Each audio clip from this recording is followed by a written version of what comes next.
రేవంత్ సర్కార్ రేషన్ కార్డులను కూడా సక్రమంగా ఇవ్వలేకపోతుంది. రేషన్ కార్డులు తప్పుల తడక దర్శనం ఇస్తున్నాయి.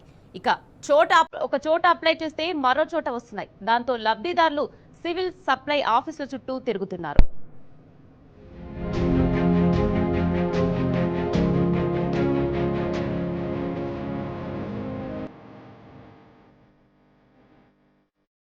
రేషన్ కార్డుల్లో పేర్లను కూడా సక్రమంగా జారీ చేయలేకపోతుంది రేవంత్ సర్కార్. కొత్త కార్డులు తప్పుల తడకగా కనిపిస్తున్నాయి. పిల్లల పేర్లను యాడ్ చేస్తే అత్తగారి ఊరిలో వారి రేషన్ కార్డులో నమోదయ్యాయి. మరో ఘటనలో భార్యాభర్తలు అప్లై చేయగా ఇద్దరికి వారి సొంత గ్రామాల్లో వేరువేరుగా వచ్చాయి. ఇలా చిత్రాలు వెలుగులోకి వస్తున్నాయి. ఒక చోట దరఖాస్తు చేస్తే మరో చోట పేర్లు ప్రత్యక్షమవుతున్నాయి. అత్తగారింట్లో దరఖాస్తు చేస్తే అవ్వగారింట్లో వస్తున్నాయి. పిల్లల పేర్లు ఒకచోట, తల్లిదండ్రుల పేర్లు మరో చోట, భర్త పేరు ఒకచోట, భార్య పేరు మరో చోట వస్తున్నాయి. కొన్ని చోట్ల అర్హులైన వారి పేర్లు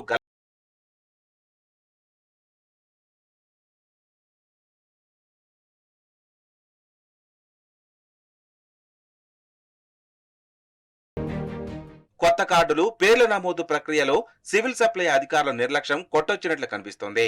దరఖాస్తుల పరిశీలన సమయంలో ఒక ప్లాన్ లేకుండా ఇష్టారీతిన అన్నింటినీ కలిపేశారని తెలిసిందే. కంప్యూటర్ ఆపరేటర్లకు మొత్తం దరఖాస్తులను అప్పగించడంతో ఈ గందరగోళం జరిగినట్లు సమాచారం. దరఖాస్తులను కంప్యూటర్లో నమోదు చేసే క్రమంలో ఇంటి పేర్లను ఆధార్ కార్డులను జత చేయడంతో ఈ తప్పులు జరిగినట్టు తెలిసిందే. ఆధార్ కార్డుల్లో వారి ఇంటి పేర్లు ఉండడంతో అత్తగారింటికి బదులుగా అమ్మగారి ఊర్లో పేర్లు జతైనట్టు సమాచారం.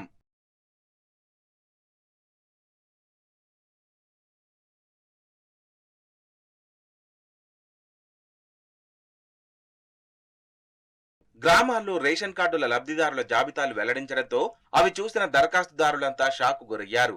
10 పేర్లలో కనీసం 5-6 పేర్లు తప్పుల తడకగా ఉన్నట్లు తెలిసిందే. దీంతో ఆయా లబ్ధిదారులు సివిల్ సప్లై, ఎంఆర్ఓ ఆఫీసుల చుట్టూ ప్రదర్శనలు చేయాల్సిన పరిస్థితి ఏర్పడింది. తప్పులపై అధికారులను ప్రశ్నిస్తే మళ్లీ దరఖాస్తు చేసుకోండి, ఇక్కడే ఇబ్బంది పెట్టొద్దంటూ అధికారులు నిర్లక్ష్యంగా సమాధానం చెప్తున్నారని బాధితులు ఆవేదన వ్యక్తం చేస్తున్నారు. చేసేదేమీ లేక దరఖాస్తుదారులు మళ్లీ దరఖాస్తు చేసుకుంటున్నారు. ఇలా ఒక వ్యక్తి రేషన్ కార్డు కోసం 2-3 సార్లు దరఖాస్తు చేసుకోవాల్సిన పరిస్థితి.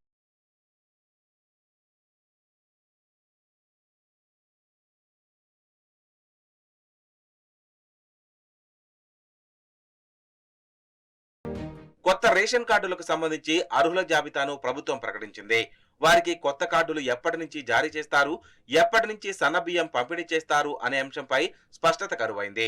ప్రభుత్వం ఇచ్చిన హామీ ప్రకారం జనవరి 26 నుంచే కొత్త రేషన్ కార్డులు అందాలి. ఆ తర్వాత గడువును ఉగాదికి పొడిగించింది.